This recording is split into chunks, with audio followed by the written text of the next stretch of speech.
hoping that you walk away from this presentation with some knowledge and skills to help individuals who may be dealing with suicidal ideation.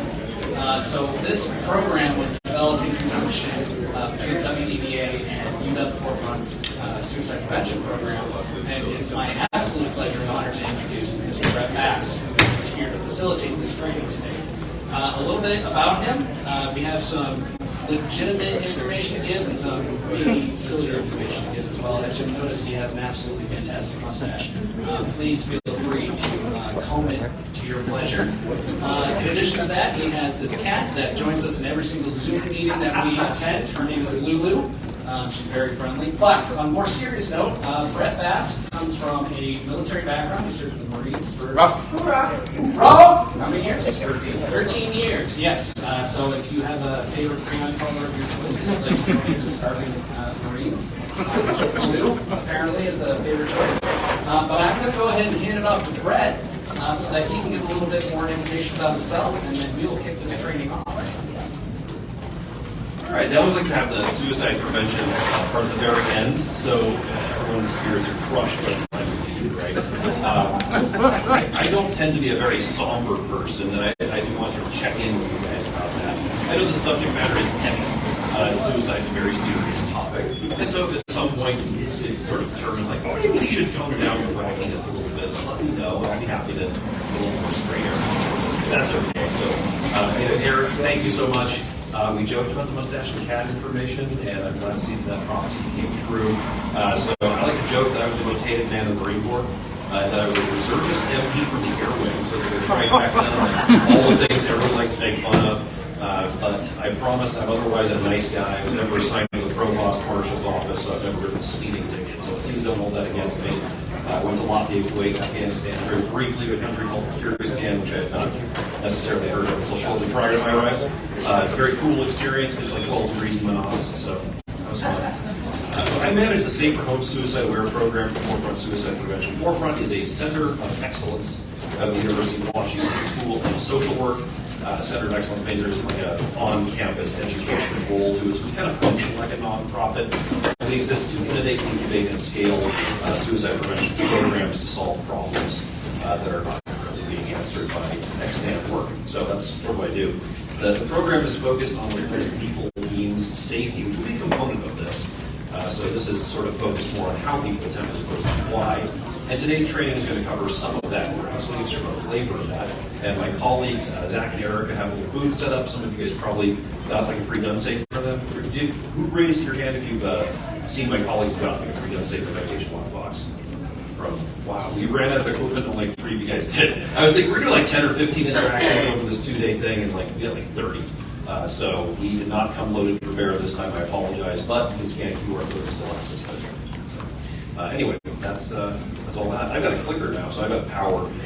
Yes, by the way, I am in fact Trainer Dave, and today is date.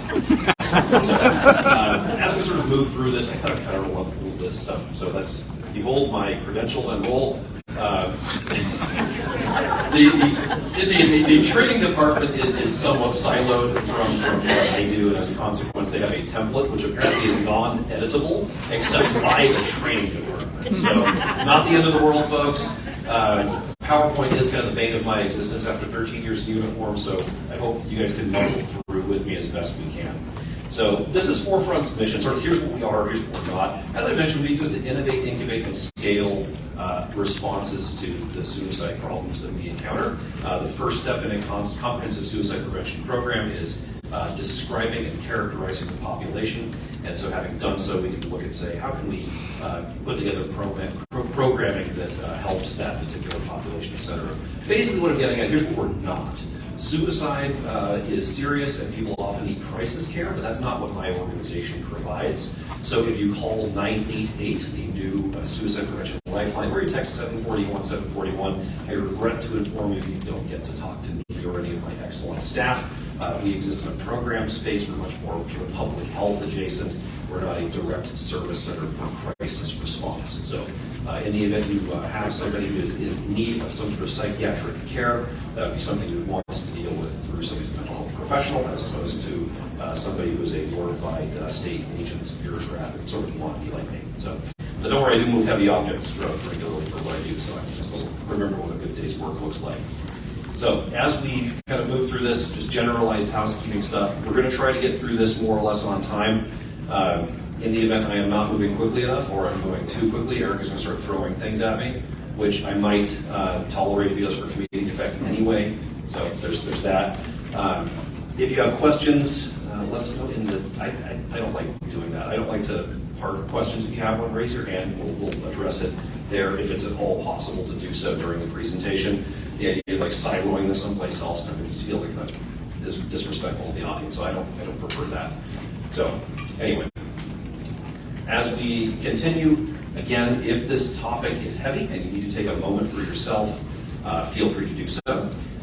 If you're going to segue out the doors or anything, try to be coughing back at the doors or quiet as they could be, etc. So remember, it is never anybody's job to light themselves on fire to keep others warm. And so the moment you need to put yourself out, then by all means feel free to do so, because self-care is important. So for a moment, just reflect on what are you hoping to take away from this. And to sort of calibrate expectations, I'd like to talk about like the different types of suicide prevention training that are out there. Actually, I'll do sort of an informal poll with you guys. How many of you guys have received any sort of suicide prevention training before? Whoa. Okay, it's like everybody. So for those of you that have in the past, was the last time you did it something in the armed services, like during a safety stand down? Show of hands for, okay, cool, like maybe 10% of you guys, great. And for the rest of you, actually gotten like more recent training than that, okay? So how many of you guys have taken QPR? Oh, wow, interesting. Usually that's the majority of you. We got 6 of you guys. What about assist? A whole bunch of assist. Save? A whole bunch of those too. And come on, Sam, you're just overachieving at this point. So how about safe? A whole bunch of you. So people got sort of the sampler of those. Ours is learn. Everyone likes acronyms. The armed services, of course, like acronyms so much they came up with an acronym for those, so TLAs, so 3-letter acronyms, which I have fun with. All of these different types, has anyone received a different type of suicide prevention training that wasn't any of those that I just talked about? What you got? Peer-to-peer from Brian Veterans. Oh, okay, actually, that's really good. Frankly, that might be more useful than some of the rest of these. So the rest of QPR Assist, Learn, Save, these are mostly what's called Gatekeeper Trainings. So what is a Gatekeeper Training intended to do? A Gatekeeper Training is intended to help you as a regular person identify if somebody else that you encounter is experiencing suicidality by attempting to identify risk factors as manifested through behavioral or emotional signs. So it is you find the person that might be suicidal and you potentially connect them to care. That's generally what these trainings are constructed to do. So does that more or less mesh up with the experience you guys had previously? Mostly? Okay. So Learn is our version of this. We think it's the best because we're the ones that came up with it. We have a couple of small things we add to this which we think are important. But I want to calibrate your expectations just for a moment. At population levels, none of these things are known to reduce suicide rates. So why do we do them? Because occasionally on an individual level, somebody could identify somebody else who might be at risk and then connect them to some sort of services. The other thing I'd like to have you guys at least keep in the back of your minds is to remember that suicide affects everybody. Now, it affects some people at greater rates than others, but it's not simply a mental health issue. A simple majority of suicide decedents have no history of diagnosed mental illness. A large proportion of people who take their own lives have not written notes, for example. And so if you remember that this is something that may affect you, as you're thinking about how am I going to identify other people that might be at risk, I want you to think, how am I going to maintain my own mental wellness? How can I keep stock of what's happening within me too? So hopefully what you guys are coming away from this particular training with is maybe a refresher, since everybody here basically has had some sort of suicide prevention training and gatekeeper stuff before, with some recommended things to pay attention to, maybe some resources and some practical stuff that you can do proactively ahead of time. So that's kind of what we're going to be going over today. So, public health issue of suicide. On a population level, suicide rates have generally speaking been worsening for basically my entire adult life.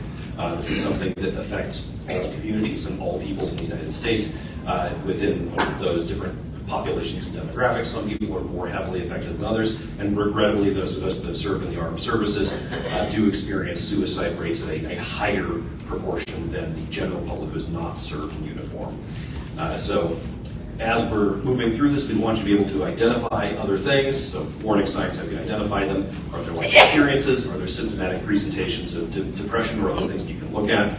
And how can we learn our magic acronym to potentially help with these things? We want you to be able to reach out to other people. My organization is particularly into the idea of using precise terminology. There's sort of a linguistic revisionism that seems to be omnipresent within academia, and the preferred phrasing we have is died by suicide as opposed to committed suicide. There are a few reasons for this.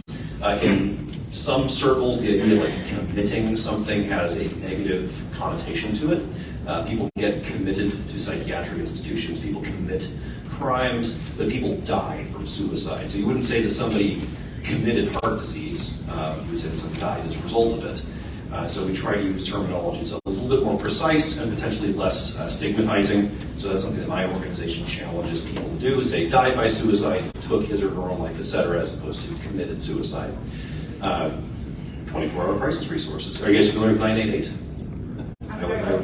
Yes, indeed. It's 988. Yeah, it's a very impressive. It's cool. This is a neat thing. We've been working on for a long time throughout the entire field of suicide prevention. It's way easier to remember than that 800 number. So we want you to have these resources available. You guys are familiar with the crisis text line as well? Does anyone know what it is? So shout it out. That is 100% correct. I'll award you 15 points. So right now, you're in the lead. Much like, what was that comedy show, Eric? The improv one with the points don't matter. Thank you. Yeah, the points don't matter, but it's still for bragging rights. Like you're winning right now. What's your name, sir? Paul. Paul's winning. So it's not a competition, but okay. So we also want to help you make some proactive decisions about how to increase the safety of your own home. And this is veering more in my specific lane, which is the main safety. So those are some of the things we want you to take away from this today. So as we talk about the public health issue of suicide and why people may consider it, let's see if we can, that was going backwards. Okay, here we go.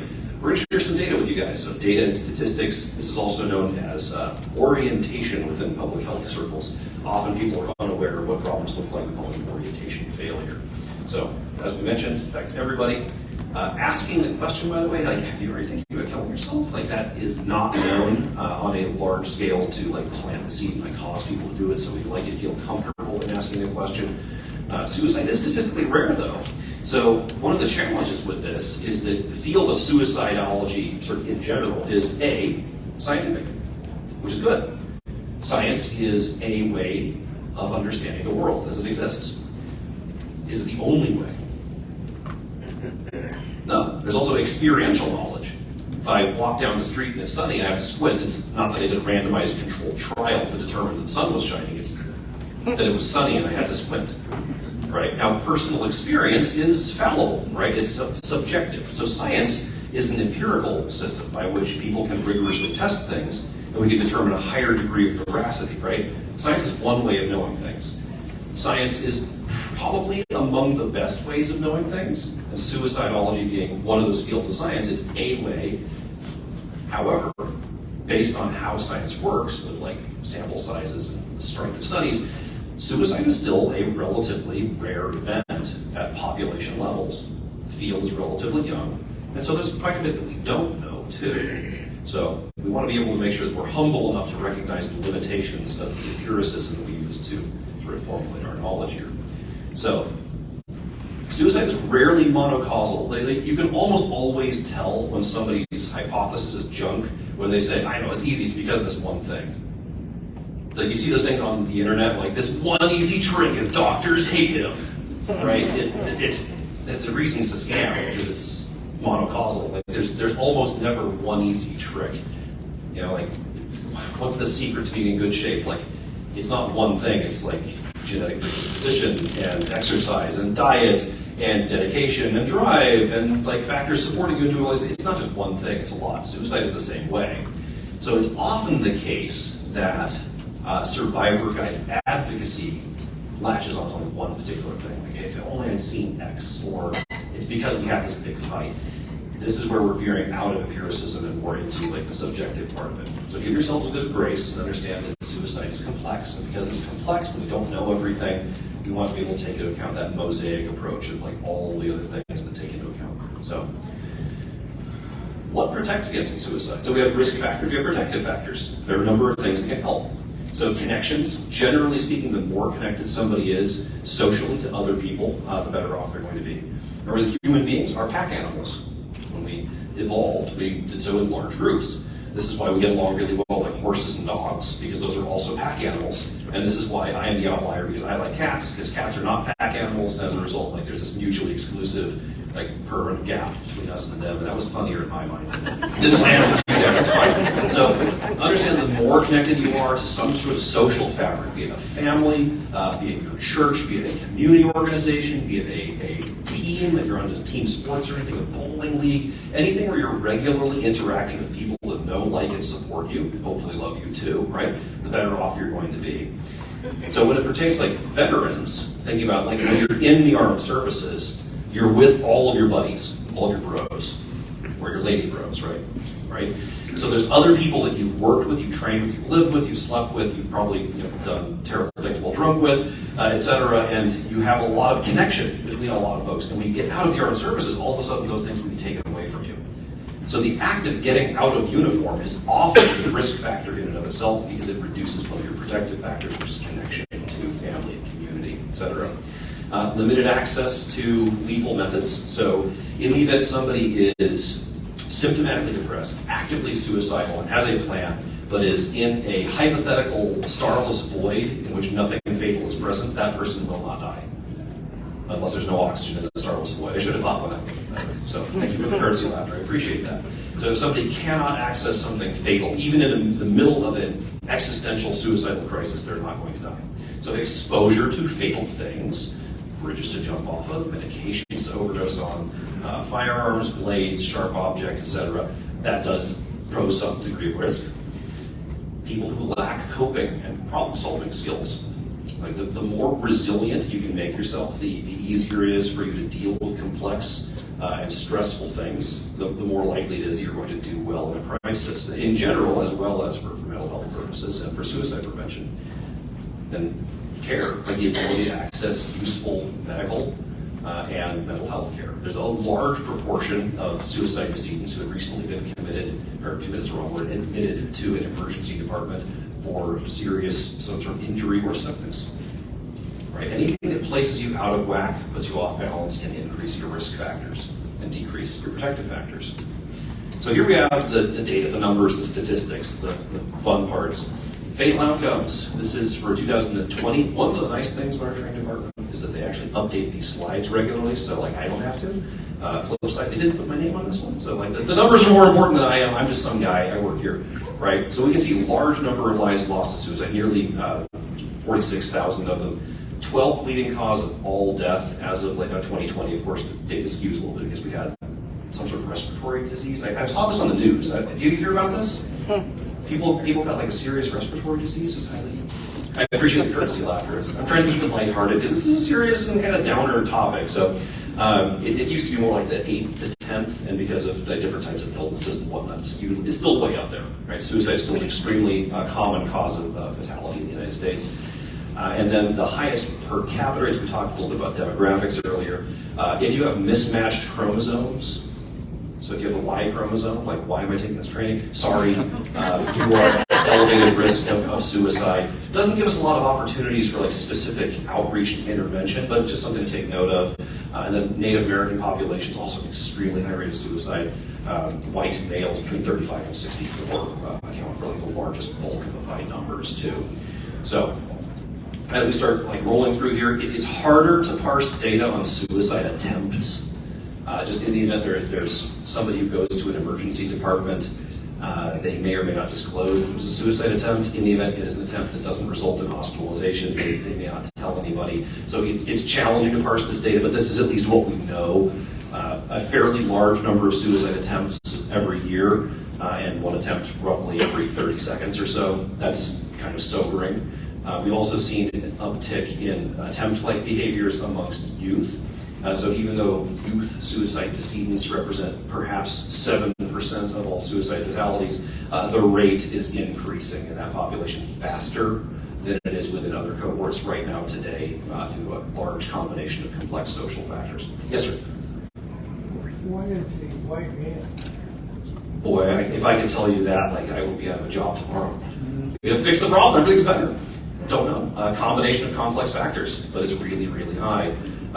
There are a number of hypotheses. So one being the more affluent and industrial society becomes, the greater the rate of suicide seems to be, at least in Western societies. In many Eastern societies, that doesn't appear to be the case. Countries like South Korea and Japan have historically just had very high rates of suicide, and so industrialization didn't change that. It just remained that way. Whereas in Western countries in Europe, here in the United States, et cetera, and Canada too, it seems to be the more industrial a society becomes, the more affluent it becomes, the higher the suicide rate gets. Why? I couldn't tell you. These are things that correlate together. I couldn't tell you what the causal factors are. There seems to be less direct, like, family engagement within a lot of white families, whereas non-white families are more statistically likely to have multi-generational homes. When you get grandma and grandpa live in the same place, there's greater sort of social fabric in those areas. There's another interesting thing where there's an inverse relationship between criminal violence and suicide rates. So there's a heat map that appeared in a publication a few years ago that showed sort of all gun deaths, like just all gun deaths. And you look at Wyoming and be like, oh my God, that's the most dangerous place on the planet. But then they disambiguate it by homicide versus suicide, and like 90% of the state of Wyoming has like 0 murders, period. But they have an extremely high suicide rate. So it seems to be that when population levels go down, there is probably less social fabric, maybe, as a hypothesis. And as a result, more social isolation. Again, awesome, plausible hypothesis. And a lot of heavily rural areas happen to be heavily white and or Native American. So that might be part of it. It's a hypothesis. It's hard to say. If I had an easy answer, like, I could put myself out of a job tomorrow. I wish I did. Great. Does it more or less help? Yeah, it's kind of surprising. Yeah. It's sort of out of line with the sort of contemporary social moment we find ourselves living in, but data is data. So anyway, here's the veteran-specific part. Veterans of the armed services today represent a smaller proportion of the American population than at any point in history. Fewer people serve in uniform now than did for my parents' generation, their parents' generation, and this is increasingly almost a caste-like system, where people who serve in uniform are significantly more likely to have parents or other family members that also serve in uniform. And so you have the weight of all of the cumulative efforts of 20 years. By the way, we still have 2,500 troops in Iraq today, so the global war on terrorism being over is interesting. 900 people in Syria. I just had a friend go over there and come back. Fortunately, everything's just fine with him. But even though people that serve in uniform amount for less than 1% of the population, we are nearly 14% of the suicide scenes. So we are disproportionately represented within suicide, which is unfortunate. Comprehensible, as we'll talk about Thomas Joyner's interpersonal theory in just a second here. Suicide rate for veterans is higher, as you can see, and the leading cause of death, suicide fatality within veterans of the armed services, is self-inflicted gunshot. It's almost 70% of suicide decedents who are veterans shoot themselves, whereas in the general population it is either right at or slightly above or slightly below 50% of all of them. So part of this has to do with greater comfort and access to firearms than general people, across the board, etc. So anyway.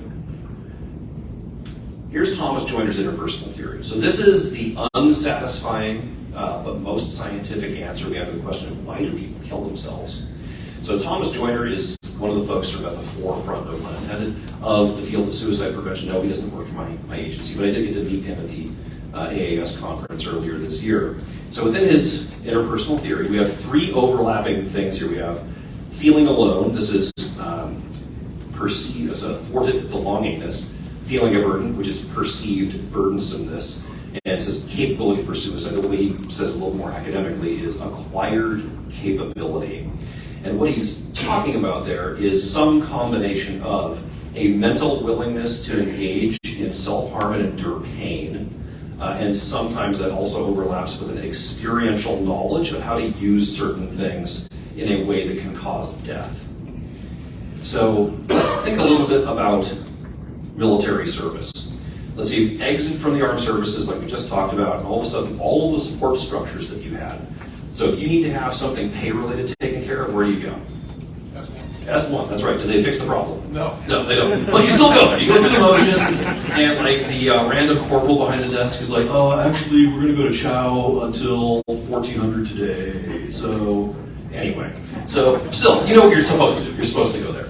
If you're having like family issues, you can talk to the family readiness officer. There are institutional mechanisms put in place where most of your needs are taken care of. If you're having housing problems or whatever, and you're living in the barracks, then you're on Camp Lejeune. So funny for like 5 Marines up here. Anyway, there's toxic mold. It was not great. Anyway, so you take all that away from somebody, plus the camaraderie of having served with a lot of people in close proximity, potentially in combat and everything. Does that make you feel isolated? Sure does, okay? Feeling like a burden, perceived burdensomeness. So you go from being an integral, mission-critical component of your unit. So if you're on active duty as a reservist, for me, like my unit needed to be like twice a year, which is how I got to do a bunch of deployments. I just volunteered for everything. It's like I just want to go someplace, so they sent me a bunch of places. But when you're active duty, when you're attached to your unit, like you're doing a job that is relevant on some scale to national security. Like the fate of the Republic on some tiny level rests on how well you can perform your job. It's like, Sam, you were with AC-130 Spectre gunships, right? Running the people that kept those things running.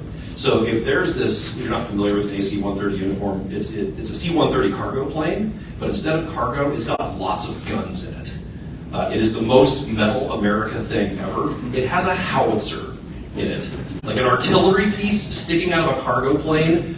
That is awesome and kind of ridiculous and like perfect. And so you get one of these things orbiting. They fly in big circles, and it's a giant target, so do it at night. So you have this thing, say again? Yeah, exactly. Puff the Magic Dragon, like Mark II. It's a little bit newer version, same concept. It just flies around orbiting. If that plane isn't working correctly, its ability to provide close air support for, let's say, a special operations unit or an infantry battalion or something goes away, and people could wind up getting hurt, and the mission might fail. And then when you get out and you go back home and you're applying for a job at Lowe's, or you're trying to apply for like tuition assistance through the VA or something, so that you can get your post 9/11 GI Bill, which I filled out that paperwork. And it's kind of like the S1 experience, where do they do that for you? It's like, well, not really, but that's what you're supposed to. It's not great anymore. And you go from like, I'm part of this thing, and what I do genuinely matters, to I'm struggling to get tuition assistance, and or I'm trying to adapt to being like a cog in like Lowe's or whatever it is. So you can see how that might increase your burdensomeness, correct? Does that make sense? Acquired capability. For those of you that have served in uniform, I'm willing to bet most of you at some level acclimated to stress. Like being physically uncomfortable, like you have to go on some ridiculous, like the battalion commanders, like we're gonna go on a 5-mile death run on the beach. And so you're gonna do that, you're like, this is terrible, I hate this. So you're willing to put up with physical pain. And for most folks in uniform, at some point, you've used some sort of weapon system to qualify at least one time. In Marine Corps, we qualify every single year with rifles, and for the other branches, that may not be the case. But still, it may in basic training, you know, shoot an M9 service pistol or an M16A2 or whatever it is.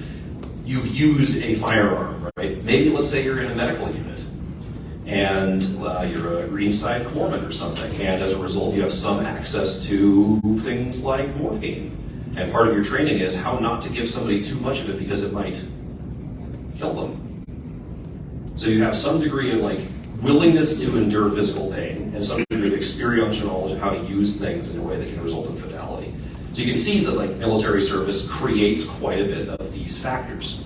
Now surrounding this, we have experiences, things that you go through. Let's say you got fired. Let's say hop the Wayback Machine. It's now March of 2020. And it's like, sorry, I know you're a small business owner, but you have to shutter your business because of COVID. And now, you as an entrepreneur, you've sunk your life saving this thing. That is a significant change from baseline, is it not? A friend of mine owned a gym, or I went because he was my friend and I got a really good monthly rate. He lost the gym. He's out of a job, unemployed. He went from being an entrepreneur to being living with parents. Puts you off balance. Something happens to you. Let's say you lose a friend. Let's say you have had a kid. Changes where you sit in the world, right? Now, people are supposed to be happy, like when you have a child, but postpartum depression is real. If something happens to you that changes where you fit in and you no longer feel as stable, that can really put you off balance. And then on the rest, we have risk and protective factors. So let's say maybe you're a little bit estranged from your family. So you can't necessarily rely on talking to mom and dad. Let's say that you don't belong to these sort of social clubs. Let's say you don't have the ability to talk to your friends very often, right? So we can see that when your risk and protective factors can wind up out of whack, your risk factors outweigh your protective factors, you go through something, there's an experience, a triggering event. I was trying to do air quotes with the 3 fingers, doesn't work very well, right? Triggering event, okay? And then you start looking at like, where is the balance of these things? This is what can put people at severe risk for suicide. So why do people kill themselves? It's because of going through something like this. Is that like pat and satisfying? No, but it is comprehensible. And if we don't understand something, it's hard to correct it. So this being our best scientific understanding of sort of how this process works, our ability to identify these things is how we start going through gatekeeper training, right? So we can identify experiences. Think about it, like let's say somebody got arrested. Should you potentially check in with them to see if they're doing okay after they get out of jail? Probably, because that can put you off balance. Let's say somebody lost their job. Somebody got physically injured. Somebody got a divorce, right? Then start taking into account of like, think about Bob, hypothetical Bob. And hypothetical Bob maybe no longer goes to church and is really isolated. Interesting. That's something about Bob that might imply that he has fewer protective factors. Maybe somebody engages in very heavy recreational drinking, right? Now, I know for those of us that serve in uniform, like there are scales of this, so just take into account the context matters, okay? So, this part I think is important. Everybody in this room has gotten over the worst day of your life. All of us. And having some sort of fleeting, possibly even debatably suicidal thought probably is nowhere near as rare as a lot of us may initially think. Like if you've gone to college and you have like completely screwed up an assignment or like forgotten about it entirely, you're like, oh my god, what if I just didn't wake up tomorrow instead? And for most of us that thought kind of evaporates and moves on, you get on with your day, right? Folks that wind up suicidal aren't the folks that have thought that thought one time, because most of us have probably had a thought along those lines. Suicide is, generally speaking, a temporary state. And it's usually one in which that thought doesn't evaporate immediately, right? So, the longer I stay in this field, like the less sympathy I have for the thing. Like, people describe suicide as being selfish. That person just being selfish. I don't have a lot of patience for that argument anymore. Just knowing that like the majority of decedents don't have a diagnosed history of mental health problems. This can happen to just people. If you wind up particularly at risk and you're just in that one moment of weakness or something, making an impulsive decision, etc., like I have quite a bit more sympathy for that idea. It's not that people want to die, it's that their ability to cope with whatever it is they're going through has been exceeded. And so when those risk and protective factors are out of balance and your ability to cope is no longer able to keep up with what you're coping with, that can put somebody at acute risk.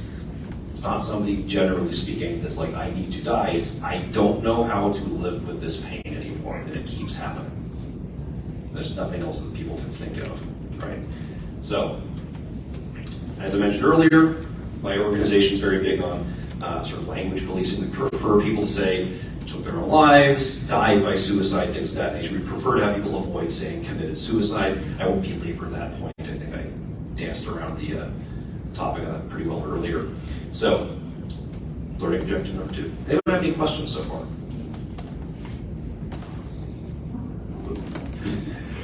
At first, when I said it was like, did he say no?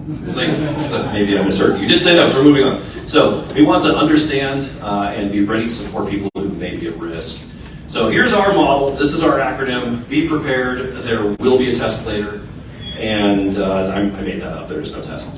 So learn. Look for warning signs. Empathize and listen to people. Ask directly about suicide. Reduce the danger, which is, I prefer to say reduce access to lethal means, because it's specifically what we're trying to have people do. And then end for next steps of care.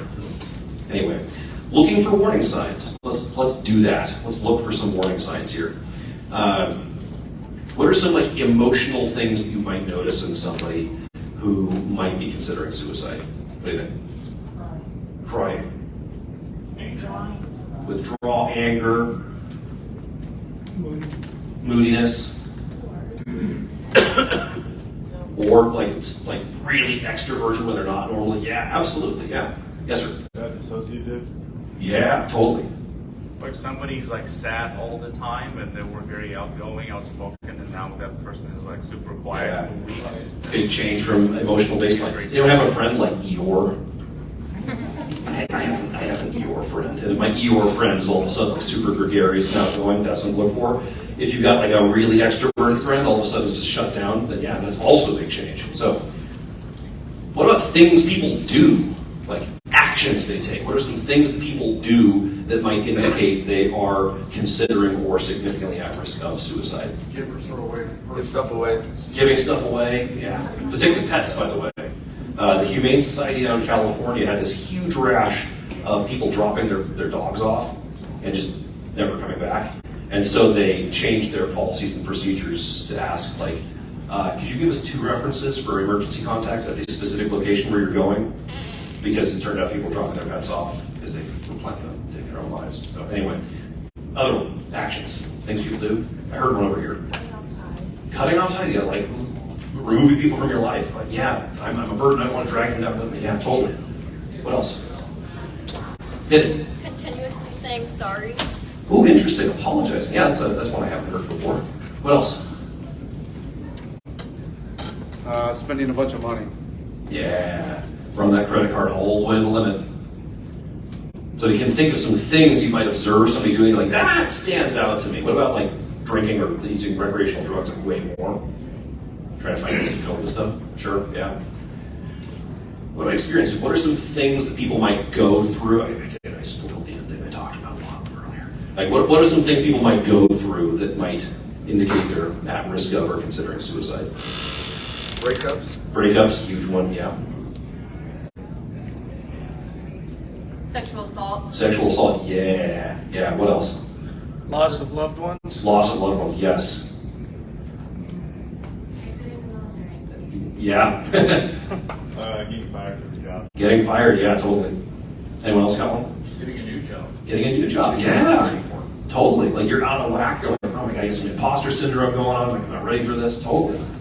Anytime something happens to somebody that changes where they fit in their own perception of the world, totally could put you off balance and put you at risk, right? So, got a long list of these things. Do you want me to narrate this, or I believe you guys can read. I believe Harvey did, right? So, withdrawal and isolation. So, yeah, absolutely, right? So, the other one, researching ways. The laser beam. Do I have a laser? I screwed up. I thought there was a laser beam, man. I'm not gonna bother with it. I'm not gonna screw it up. So, there is a laser beam. It's a giant obvious button, right in the middle too. I'm what about that one? Until kill the one. So researching ways to die. We've gotten a ton of reports from our friends in the schools program. We're kind of siloed at Forefront. We have schools program training, marketing communications, safer homes. But the schools folks are saying that they've had a lot of people that got referred for care by the student psychiatrist or something, because kids have their phones out. I'm old enough to grow up without a phone in school, so that blows my mind every time. But they'll see over somebody's shoulder and there's Googling how to kill yourself, in class. So shocked me a little bit. So anyway, yeah, recent loss, breakups, all sorts of things. So start seeing, okay, this is a thing that happened to somebody. they're acting like this, they seem to be feeling like that. As a way to identify somebody that may be at risk. Comprehensible? Makes sense? Questions, comments, concerns? Hit it. Yeah, I've done some of them, 2 or 3 times. He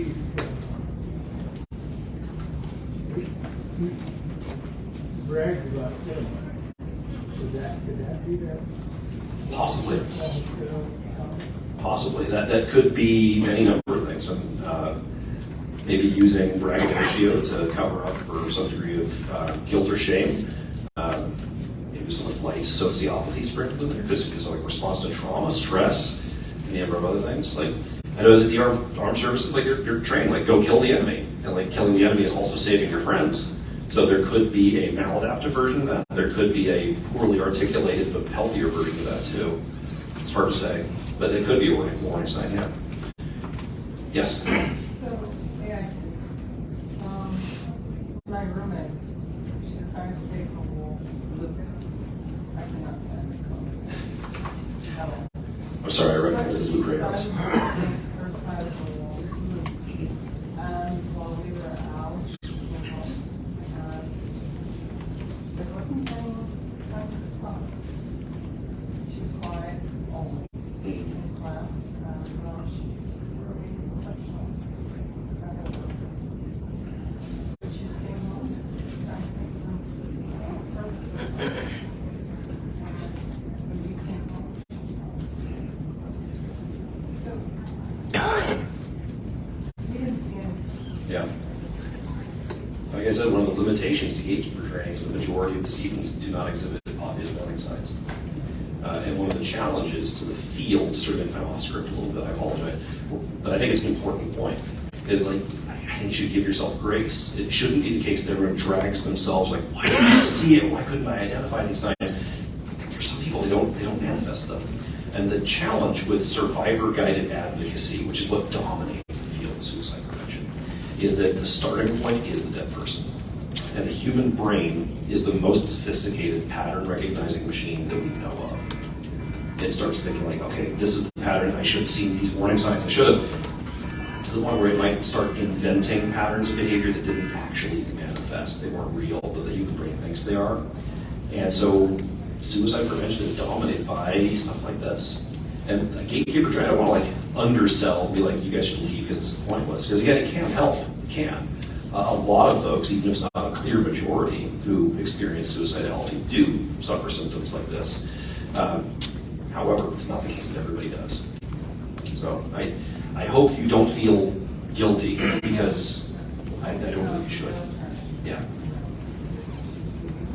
Yeah. People deal with things and many of them suffer in silence.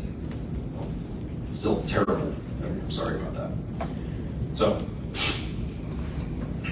as we scroll through here, do you guys go through battle mind to home mind training? It's tomorrow. Oh man, I'm spoiling the ending, Eric. I know. This is an acronym that you're doing the training? You want to give like a two-second preview? Okay, so all will be revealed tomorrow. This is an acronym too. I'm going to give you like a really like short summary Cliff's Notes version of this thing. When you're deployed and you're outside the wire, the types of things that are useful, beneficial, or good might not be helpful when you're back home. So if you're thinking about like, all right, I drove something like 105 missions outside the wire when I was in Afghanistan. And so as you're driving along, you're thinking like, okay, what are my standard operating procedures for unblock ambush? Like what's that vehicle doing, et cetera? Like where's my next closest checkpoint, et cetera? As you're paying attention, so you're super hyper vigilant. You guys have heard of hypervigilance before? How helpful is that when you're like, I don't know, going to the library in Ellisburg? Ellisburg's not that sketchy, so probably maybe a little bit not as helpful there. So a lot of things that can be like super duper, like incredibly important in like a combat environment may not translate well to being back home. So here we have some of the examples. Again, this is not the exhaustive list. We're going to let Eric like just college tomorrow. It's going to be amazing. PhDs in battle line. But trust in your friends might lead to you've been separated from your unit, you don't fit anymore.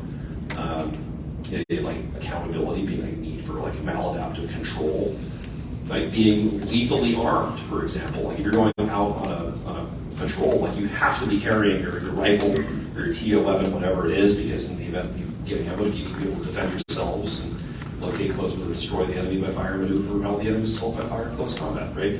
These are things you have to do, but under certain circumstances at home, if you're in the midst of a suicidal crisis, perhaps being lethally armed is not the best thing in that particular set of circumstances, right?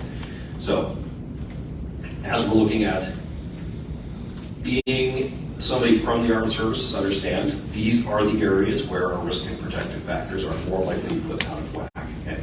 So our next word, empathizing and listening. Have you guys already done the active listening training? This group? Have you guys already done the active listening training? Some of you haven't, okay? If you haven't, then I would encourage you to do that. It's actually pretty good. So, we have a quick video on empathy, for example. Like, just show of hands, does anyone have like a really solid, you don't have to say what it is, like a really solid idea, like the difference between empathy and sympathy? Emotional. We got two hands saying, yeah, I got a pretty good idea. So good news, have you heard of Brene Brown? Yeah, she's pretty great. She's got a video on it, which is I think a much more succinct way of trying to describe this concept than I have. So let's see if the video works.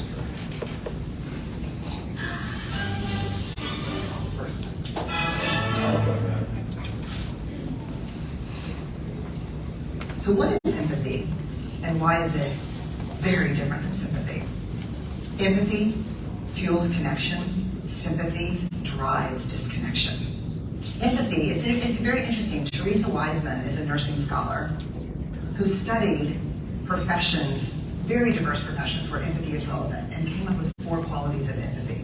Perspective taking, the ability to take the perspective of another person or recognize their perspective as their truth. Staying out of judgment, not easy when you enjoy it as much as most of us do. Recognizing emotion in other people and then communicating that. Empathy is feeling with people. And to me, I always think that empathy is this kind of sacred space when someone's kind of in a deep hole and they shout out from the bottom and they say, I'm stuck, it's dark, I'm overwhelmed. And then we look and we say, hey, I'm down. I know what it's like down here. And you're not alone. Sympathy is, ooh, it's bad, no. You want a sandwich? Empathy is a choice, and it's a vulnerable choice, because in order to connect with you, I have to connect with something in myself that knows that feeling. Rarely, if ever, does an empathic response begin with at least. And we do it all the time. Because you know what? Someone just shared something with us that's incredibly painful, and we're trying to silver lining it. I don't think that's a verb, but I'm using it as one. We're trying to put the silver lining around it. So, I had a miscarriage. At least you know you can get pregnant. I think my marriage is falling apart. At least you have a marriage. John's getting kicked out of school. At least Sarah is an A student. But one of the things we do sometimes in the face of very difficult conversations is we try to make things better. If I share something with you that's very difficult, I'd rather you say, I don't even know what to say right now, I'm just so glad you told me.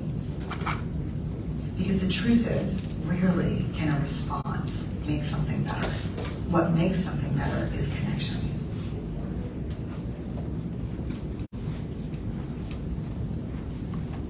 I think it's pretty good. So for the two of you that raised your hands, like, yeah, I know what empathy was. Was this pretty much it? So I did okay then? Nice. Well, I chose to have so. Cool, all right.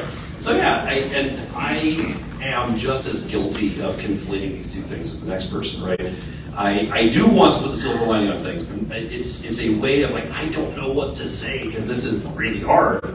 So I'm going to try to provide like a good thing that I am hoping will like distract you from the fact that things are really crappy for you right now. Like that comes naturally from me. I'm a naturally very sympathetic person, and just something that I have to work on consciously is empathy.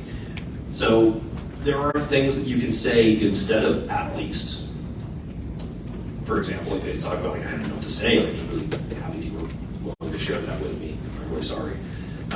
The best professional advice I ever received, which I share with other people, always be humble, as the best advice I've ever received professionally. And in this context, I'd say I am humbled that you would trust me enough to share that with me. I'm not trying to make anything better. I can't make anything better, right? You're going through something terrible, right? So empathy is the ability to recognize that and allow that person to process what they're going through. So of these, say if somebody is totally struggling, they've shared something with you, which of these is the most empathetic?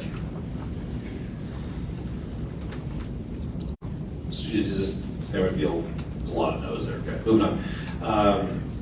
So here's the thing that happened to me that's kind of like that.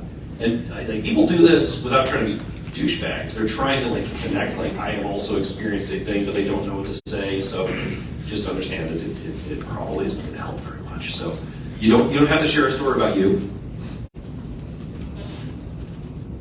Maybe something more like that sounds really hard. You're going through a lot right now. Perhaps that might be more empathetic. So maybe here's a funny cat video. Like look at that kooky fella. He's jumping up trying to grab things, right? Like trying to distract people. Right? You can't really distract somebody that's going through like the worst moment of their life. For example, like I don't care how adorable the cat is. The funny cat video will not take the edge off of you just got fired, right? So if you said number 3, who was saying number 3? Show of hands. 20 points. So it's still a lot of competition, but you got a little bit of catch up to do. You had 15. I raised my hand. Oh wow! 35 points. Not a competition, but he's still winning. So active listening. Are you guys familiar with the concept of active listening? For those of you that are not, active listening is enthusiasm. Great. This is a good crowd.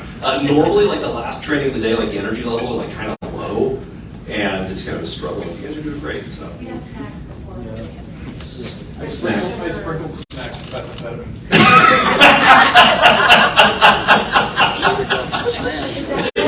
That explains so much, right? So active listening, like sort of repeat back to people what they said, so that they know that you heard them. Like that's important. So being able to do that, so people know you're actually paying attention to the struggles they're going through, can be really helpful. Lets them feel heard in that moment. Like they've trusted you enough to say, like, "Hey, I'm going through this terrible thing. I feel awful." Like reflect back, like, "Oh man, that's awful." So they know that you hear what they have to say. So. Open-ended questions, also super important, like yes or no, you're going to get a lot of yes and no. So open-ended questions like, oh man, what did that feel like? What are you thinking about now? Things of that nature are going to be more useful for an open dialogue. So the non-judgmental part, I mentioned earlier, I don't have a lot of patience for the suicide is always a selfish answer kind of a thing. In the event, I hope I don't have to say this to you guys, but in the event somebody shares, like, I'm thinking about killing myself, I just can't put up with it. This would not be the opportunity for you to be like, what a jerk you are. How dare you? Think of your family. It's like, that's not going to help. This is, in my opinion, right up there with the thing they tell you in the safety stand down, like in the Marine Corps, where you're like, don't dare them to do it. Like, so I would put it in the same category. This is not your opportunity to sermonize at somebody. This is your opportunity to let them offload some of the emotional burden that they're experiencing. So, asking. Has anybody got the expectation that asking somebody like, are you thinking about killing yourself if you consider suicide? Did I expect that to be like an easy moment? Nah. So, as you're preparing yourself for this, it's best to be direct. It is best to avoid ways that people can answer your question accurately, but not truthfully, if that makes any sense. So, for example, if somebody asks, are you thinking about hurting yourself? Is that the same question as, have you been thinking about suicide? No. Again, as we talked about earlier, people who are potentially at risk of suicide are not thinking about killing themselves per se. They're thinking about how they can stop the pain that they are experiencing. And so if you ask them if you're thinking about hurting yourself, they can tell you no and mean it and still be totally thinking about suicide. What about, you're not thinking about doing something stupid, are you? Yeah. So yeah, we got some light judgment sprinkled on there along with methamphetamine from the snacks, right? We don't want that. I mean, maybe the meth snacks are fun for, no, we're not doing that anymore. We're over the meth snacks. Okay. We also don't want the light judgment, but also, like, can you answer that accurately but not reveal if you're thinking about suicide? A very close friend of mine had a near miss in which he described after the crisis had abated, and he'd been in therapy for a while, that the thing he was thinking about most carefully was, I am a burden, I'm dragging my family down with me, and if I was gone, they wouldn't have to put up with my crap anymore, and they would collect the insurance money. So it's in their own rational interest. For him, it was not stupid, but it was wrong, but it wasn't stupid. So asking that question would get you an answer that's not going to reveal very much. So ask directly, are you thinking about suicide and thinking about killing yourself, right? That's what we encourage people to do. This part here, like, make sure you have access to resources. Like, some of you guys are probably actual mental health providers, like, you know, some of you are. Most of us are not. Most of us are regular, just air-breathing people. And so having like a whole bunch of like suicide prevention resources with you, like 100% of the time, maybe a little bit heavy lift. Got a couple of them for you. There's this weird 3-digit number you may have heard of. It's 988. That might be something you might want to just take account of. And again, 741 for the crisis text line. So in the event you don't feel prepared to take on like the primary care burden, then you can at least turn somebody over to a resource that's easily portable, that has access to actual mental health services that way. So ask follow-on questions is also really important. So have you been, so all these things are bad. You ask somebody like, have you been thinking about suicide? Like, well, I was fantasizing, like, what if I just wake up tomorrow? That's bad. That's not good. That's still somebody going through something really hard. But there is a lot sort of higher risk if you ask, like, did you think about how you do it? It's like, yeah, I was planning on, and then it gets really specific.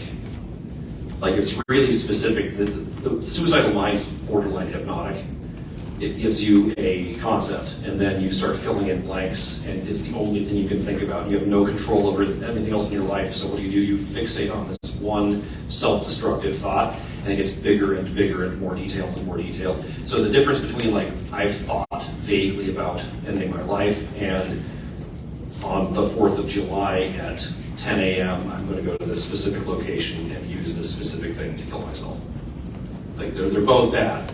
I'm not saying that one of those two things is not serious, but the other one is probably quite a bit more exigent, so you may need to connect that person to more direct crisis services in that moment. So, just think about your own support system. Like, asking this question of somebody is hard. And so, understand that doing hard things is sometimes necessary, but being able to take care of yourself is also very important. So, make sure that you can talk to somebody about the experience you had too later. Probably not the suicidal person in that moment. Like, you might want to push that to somebody else. So, again, asking directly, I think I covered this pretty well. We're past that. The way, like, how should I do this? We like to offer like a very, very loose descriptive script. Sometimes when people are, and you guys remember when you had that thing, like, what are some of the warning signs you might observe? Sometimes when people are and they are, and it leads them to, that means they might be thinking about suicide. Are you thinking about suicide? Not like that worked, right? You said very clearly, I have observed these things in you, so I've been paying attention to you. I care. These are the things that make me concerned. sometimes when people are experiencing those things, behaving this way, experiencing that emotional thing, they're thinking about suicide, are you? So how do you do that? Here is a mechanism that we have we recommend you may want to try. Does that make sense to you guys? Cool. So, as we expressed earlier, this is actually very similar to a lot of, except we have giving away possessions as opposed to going through the major life change. And if you're giving up golf, that's a pretty major life change as well. Because giving away golf clubs, like, you're giving away golf clubs. I thought I heard someone, when you start giving away your golf clubs. I misheard you. What did you actually say? Dog? I said Withdrawal. I combined those and I heard golf clubs. It's like, yeah, sometimes people give them other golf clubs if they don't kill them. Indeed.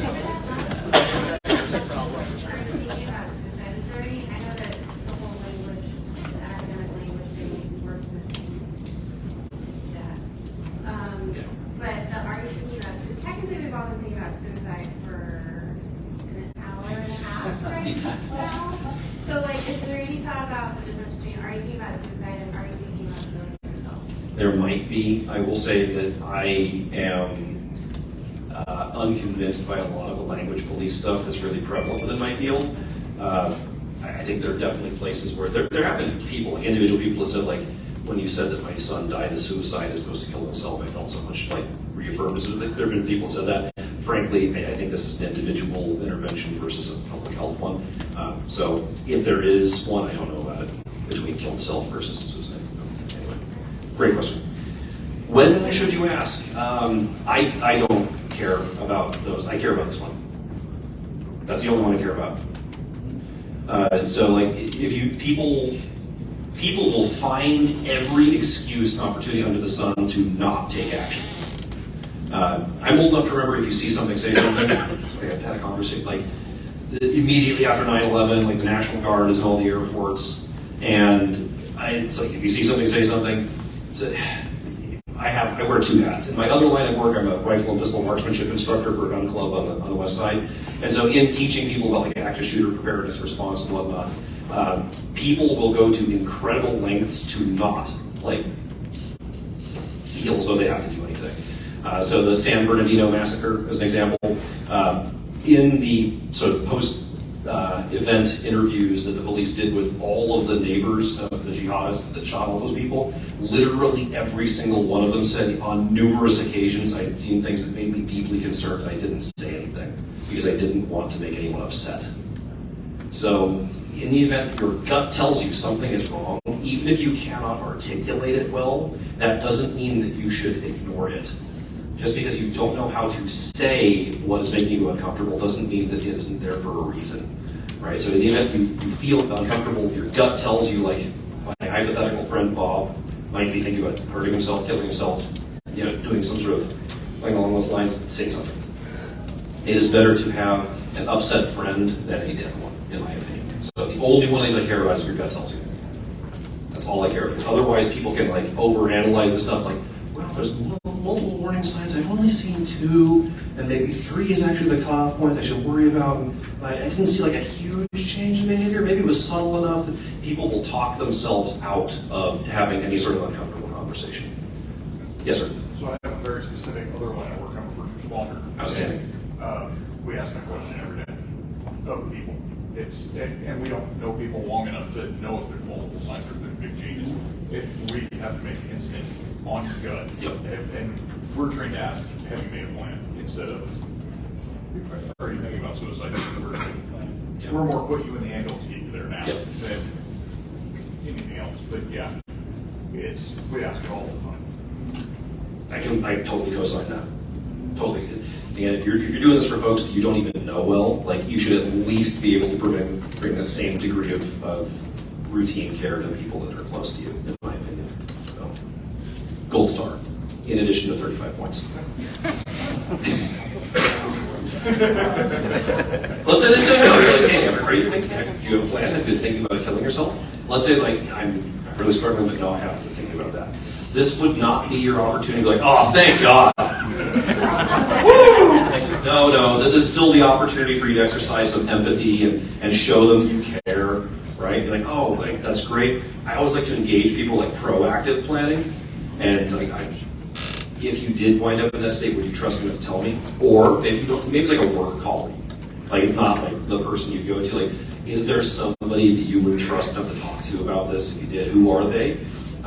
So make sure they're having some sort of plan. Like if you did wind up in that state of mind, have them start thinking proactively, taking care of their own mental health, right? So, does that make sense?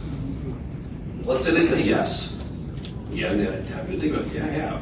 This is definitely the time for you to connect them to more dedicated services. Unless you're a provider and this is something you're comfortable doing, right? Say again.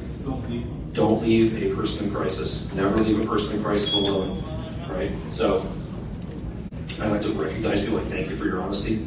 Like, again, I am humbled that you would trust me enough to tell me that.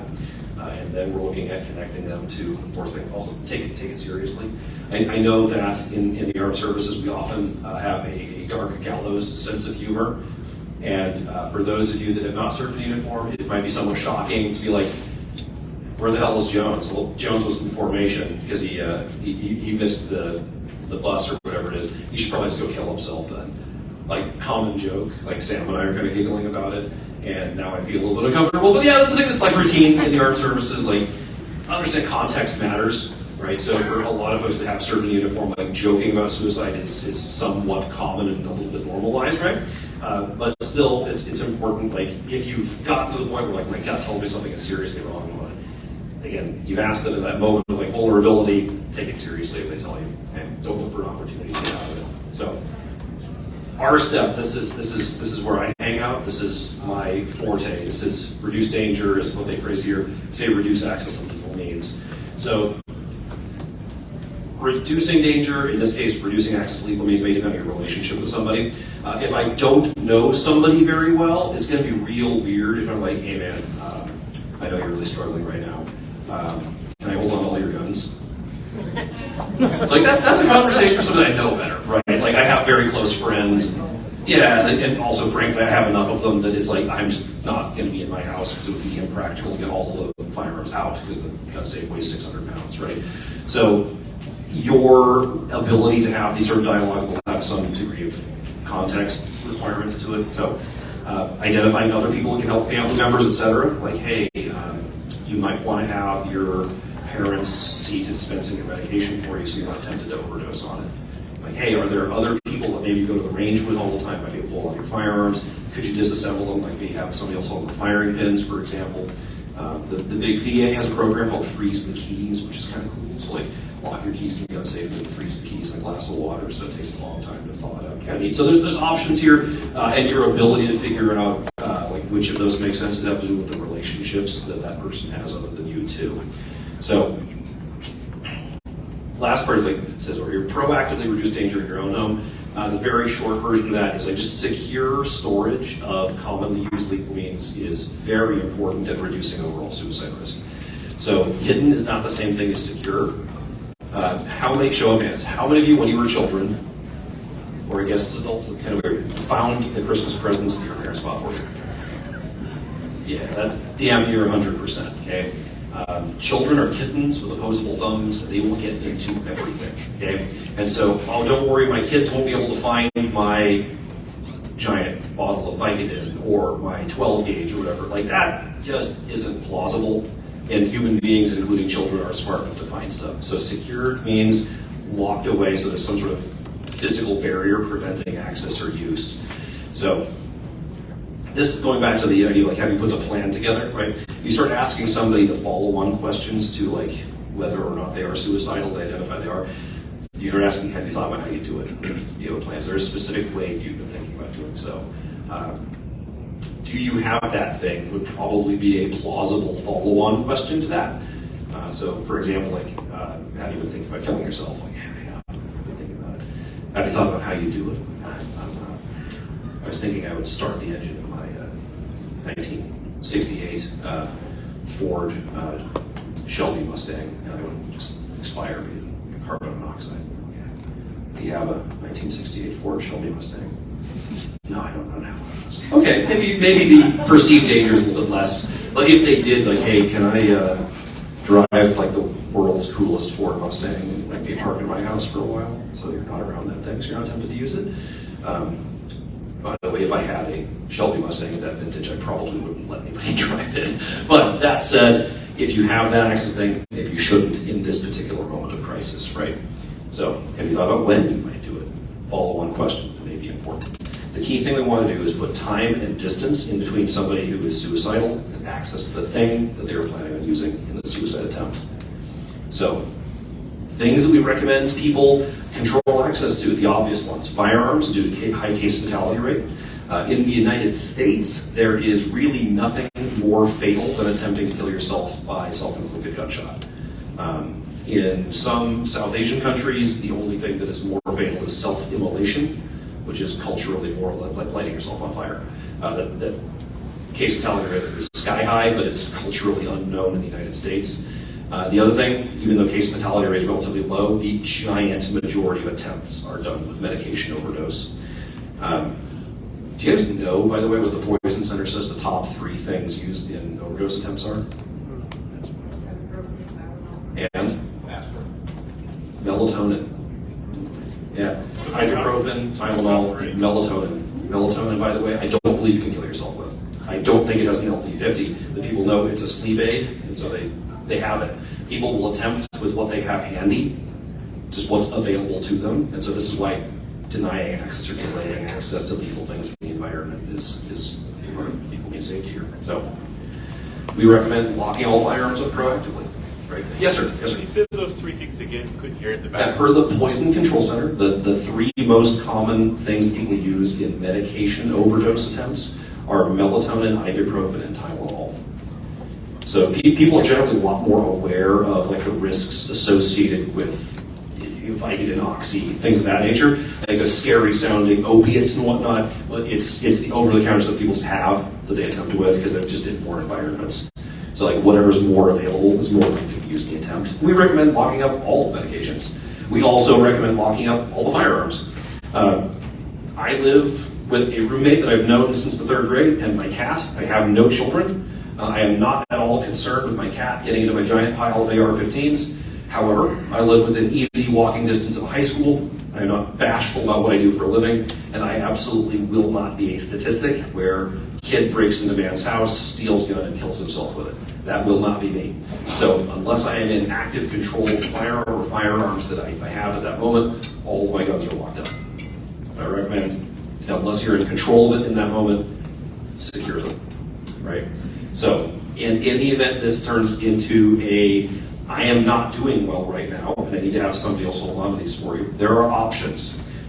Clinically speaking, the safest thing is just get the guns out of the environment. And there might be circumstances in which that's not practical, either for like logistical reasons, as in you've locked out a lot of guns, or maybe for psychological reasons. A lot of people own firearms due to an association with being a first responder, having been in the armed services, in which case you might be looking at something more like, yeah, I recognize you're not willing to part with this rifle, for example. Maybe can I have the firing pin? All right, so there are other ways we can look at that. Just clinically speaking, the safest thing is in that moment of crisis, just temporarily get the guns out of the house, proactively make sure all of the secured so that other members of the household don't have unfettered easy access to something highly fatal. So, medications. We recommend controlling access to medications with the same degree of care that people should be controlling access to their firearms. This may be a little bit of a stretch for some folks because it looks a little bit strange. Like the idea of like put the guns in the gun safe is common and like socially acceptable. The idea of lock your medication up so people can't get it. It's a little bit newer, maybe a little bit more edgy, but it's still something we recommend. If you don't have a dedicated medication lockbox, my organization gives them away for free. So if you need or want one, then we run out of the equipment we brought with us today. We have like 30 people come in, but we can mail one to you if you scan our QR code and do our survey and whatnot. So kind of cool. Anyway, and also if you have like expired meds, just taking up room in your medicine cabinet, get rid of them. And there are a couple ways to do this. Easiest one, takebackyourmeds.org has a map of all the places they'll take your medicine back. So pharmacies, sometimes hospitals or police departments, etc. They also send coffee grounds, Yeah, that works okay. My organization just like has actual medication disposal kits which work very similarly. It's a little pouch, you tear it open, put your meds in, add water, seal it, throw it straight in the trash. So it's similar to the coffee grounds thing. The one thing is, don't flush your meds down the toilet. Kind of two reasons for that. One is like super gross. The other was a little more obvious. So we don't want the water table to get medication in it. The other one is gross enough. I'm not going to go there. So don't flush your meds down the toilet. So in moments of crisis and everything, other things that may be particularly useful, stuff that might be commonly used as ligatures. We don't really have like a great ligature response right now. So that's something that's a little bit harder for the field. Yes, sir? What's the coffee ground? It's to prevent the medication itself from getting through the coffee grounds and into the water table, disguising it so it's less obvious that it's medications are thrown away. Right. So it's designed either shield the environment from like medication winding up in the ground and or disguise it so people don't know that it's medication. So knives, sharp objects, chemicals, potentially cars, right? So other things that in particular moments of crisis might also need to be controlled. And you can go to our website. We are in the process of building a much nicer website. So the one you see right now, this is like Safer Homes, Coalition.org, like alpha version. We'll have a cooler one probably within the next 3 months, which will be fun. Next steps of care. So, depending on what your role is, you may be like a mandatory reporter. You may be a mental health professional, and as a result, your role will be different from somebody like me, who is just a regular, normal guy, right? So within the left and right lateral limits of what your profession requires, what your role requires of you, understand that your specific next steps may be different depending on policies and procedures. Okay? For regular folks, it's always the best idea to connect people to formal mental health services. So 988 is a great sort of portable version of this. If it's physically taking somebody to some sort of mental health treatment, then again, never leave somebody in crisis alone. That's also important. It's also good to network with other people that care about you and the person in crisis. Family members, etc., maybe members of the church that you know them, so you can get more people to wrap around. Because again, earlier we talked about like social connection is hugely protective. Like the more social protection we can bring into this, the better. So being able to leverage additional people is always good. If you need to pick a car off the ground, it's way easier to do that if you bring your friends with you. In this case, the car is the suicidal. It's not a great analogy. It was fine. So thank you for the courtesy laughter. So. And then make sure that you're done. Make sure you're always checking in with somebody too. Again, you don't want to leave the impression that somebody shared with you their imminent crisis. Maybe you did everything right, you got them to care, and then you just evaporate and you're gone for forever, right? Make sure that people know that you're still invested with them. One of the only like really well-studied like randomized controlled trials of a intervention that reduced suicide rates is called Caring Contacts. That one of my colleagues at Kate Comtois performed. What they did was they enlisted the help of emergency departments, and all they do is they would send a letter to people who've been discharged from an emergency department, basically saying, we understand you were recently in here, we really hope things are going well for you. If there's anything you need at all, please let us know. It was great having you, and in as much as the context wasn't great. So basically just a letter saying, like, we think you're cool, and how are you today?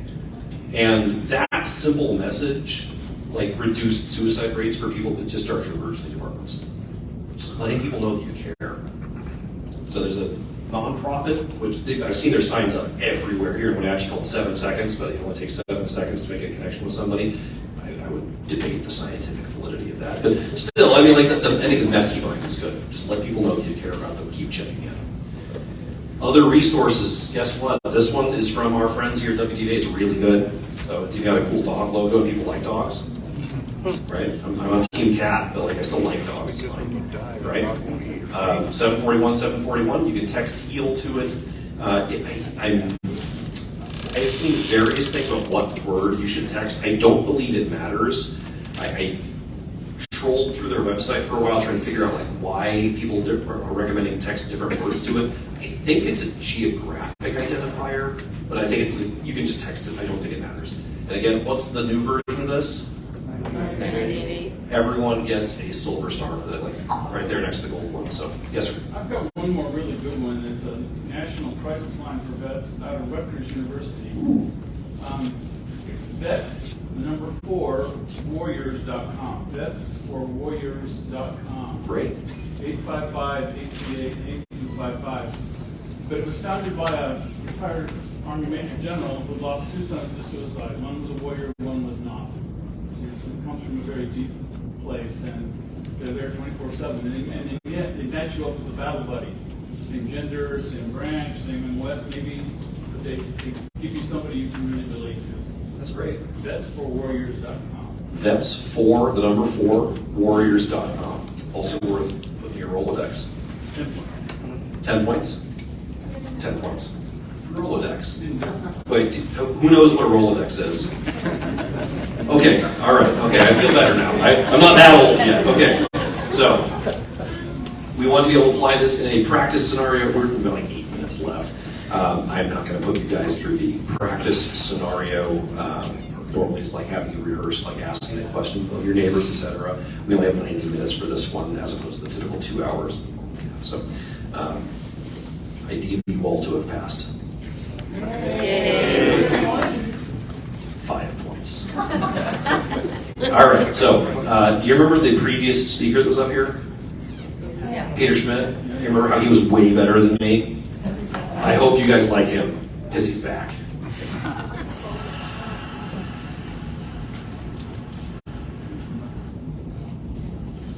Hi there, is there anything I can show you out of the case? I need a handgun. Okay. Something like weight. Okay. Are you looking for like a concealed carry gun, something along those lines, or That gun right there. on the second shelf? So the purple one. Okay.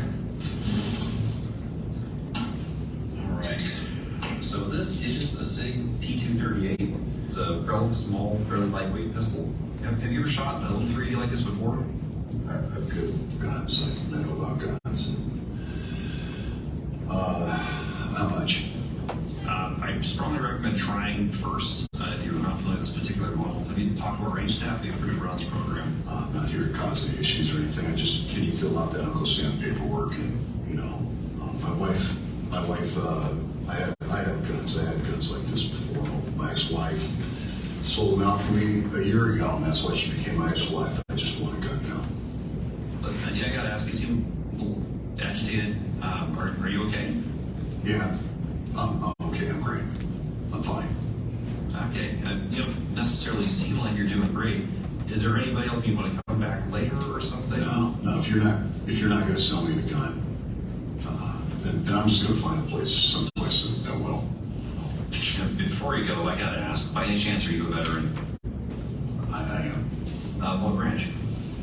Air Force. I'm a Marine reservist myself, and after the first time I got mobilized, they spent a lot of time trying to teach us how to look for signs of people struggling with depression and post-traumatic stress, and it kind of looks like that's what you're going through. Is that something you'd be comfortable talking about?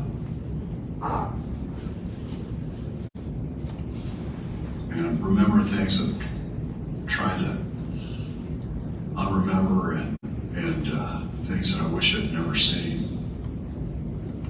And I can't sleep anymore. I got pain in the shoulder, and they keep giving me these freaking pain meds. And my buddies, almost all my buddies are gone. I just don't want to be around anymore. I gotta ask, were you thinking about buying this handgun to kill yourself?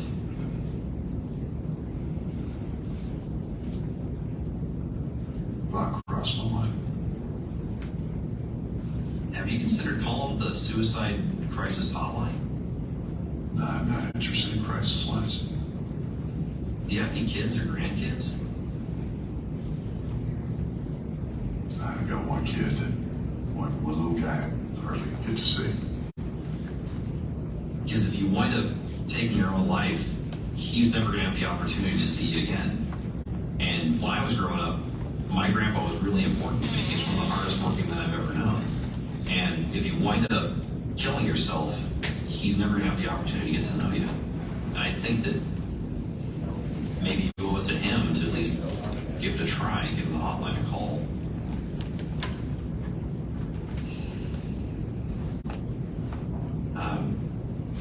Do you want me to go call him?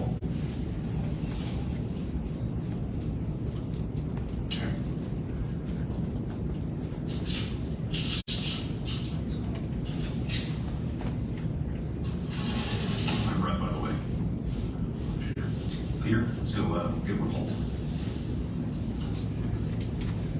So you guys didn't know that Peter was like an accomplished actor, did you? So, yeah. So were you guys able to see kind of look for warning signs, maybe some empathetic conversation, asking directly? I mean, I flipped this a little away, so there was some removing access there. Next steps was we're going to get you on the crisis line, because I'm just a regular layperson, I'm not a provider. So, they'll learn. No mustache. I was still in reserves at the time. And the Marine Corps regulations on facial hair, it looks like a Hitler mustache. It's terrible. Like, not worth it to just shave all of it. Yeah. What signs were concerning? You guys identified some of those, I presume. Did anyone not? That would be terrifying if nobody would. No, it looked totally normal. Fine.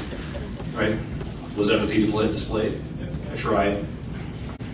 Worked at it. Okay. How was asking done?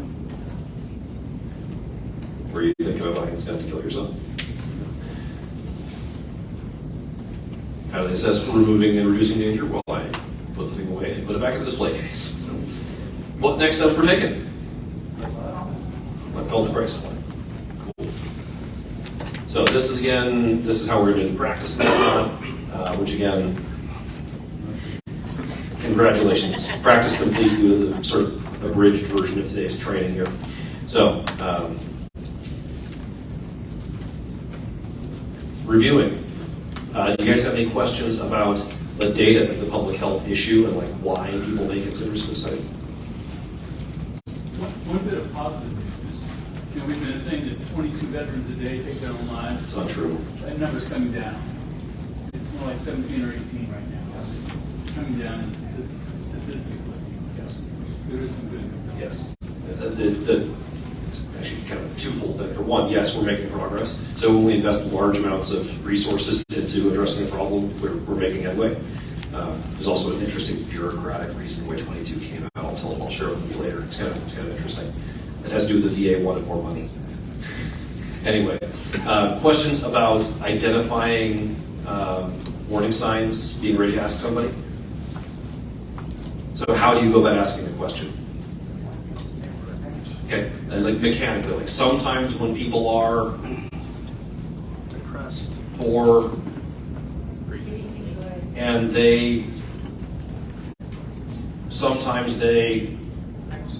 yeah, cool.